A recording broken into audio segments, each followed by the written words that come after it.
वैयक्तिक 1,50,000पासून 50 लाखापर्यंत कर्ज मिळू शकतं.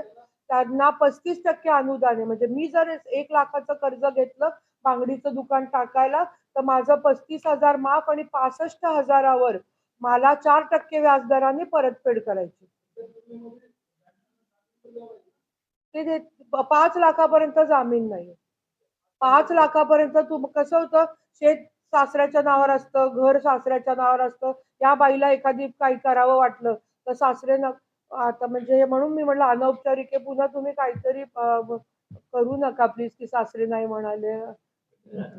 मोबाईलमध्ये नाही मी इकडे म्हणजे प्लीज पॉझिटिव्हली द्या. मी हात जोडून तर तर त्या बाईला शासनानेच केले, की 5 लाखापर्यंत काहीच तारण ठेवायचं नाही. फक्त आधार कार्ड आणि तिला काय व्यवसाय करायचा आहे आणि तिला 25% रक्कम भरावी लागते.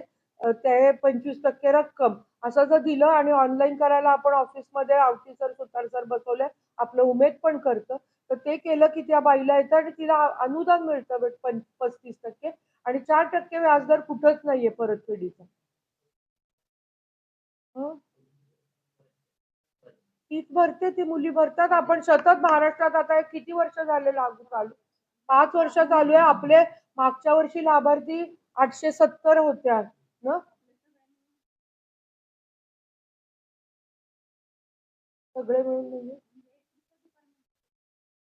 असं नका ताई, जिल्हा म्हणून बघा. तुम्ही डिपार्टमेंट वाईज तुमचं काय हे करू नका. आपण भरपूर मला वाटतं ते जास्त झालेले आहेत. 1,800 लोकांना आपण लाभ मिळवून दिलाय मागच्या वर्षी आणि सतत आपली वाढ होतीये. पहिल्या वर्षी 500 लोकांना लाभ मिळवून दिला. त्याच्या दुसऱ्या वर्षी 870 आणि मागच्या फायनान्शियल इयरला आपल्या 1,800 लाभार्थ्यांना आणि त्यात 70% बायका आहेत. या वर्षीचं आमचं टार्गेट 3,500 आहे. तर 700 गावं इंटू 5 धरलं. आता टार्गेट कंप्लीट नाही झालं तर मला धारेवरनं पण आमच्याकडे 2750 आयडेंटिफाय झाले. त्यात काही त्रुटी निघाल्या, आधार कार्ड नाही किंवा काही तिचं म्हणजे सिबिल खराब असेल किंवा नवऱ्याने किंवा गावात एखाद्या वेळेस बाद होत असतं, काही गावच हे असतं. तर ते करून पण आम्ही टार्गेट करतो आणि ते अजून एक्सपिडिएट करण्यासाठी म्हणून आम्ही सीआरपींना प्रोत्साहनपर अनुदान देतोय आणि त्यांना पण एक आधार मिळावा, कारण महिलांचं काम त्या ग्रामीण भागामध्ये करतायत. तर आशांना आम्ही थोडंफार हेल्प दिली आहे, पाठबळ दिलंय. तसंच माझ्या सीआरपीला सुद्धा द्यावं म्हणून आम्ही त्यांना ₹1000 आणू आणि आम्ही आमच्या सेसमधनं त्यांना युनिफॉर्म, असं आशांना युनिफॉर्म आहे, अंगणवाडी सेविकांना युनिफॉर्म आहे. पण माझ्या सीआरपी, ग्रामसखी, कृषी सखी, पशुसखीला नाहीये.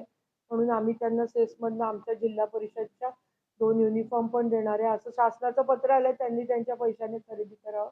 पण आम्ही आमच्या देतो. पण तो दुय्यम मुद्दा आहे. मेन गोष्ट ही, की त्यांना एखादीने 10 लाभार्थी केले तर तिला 10,000 मिळणार आहे.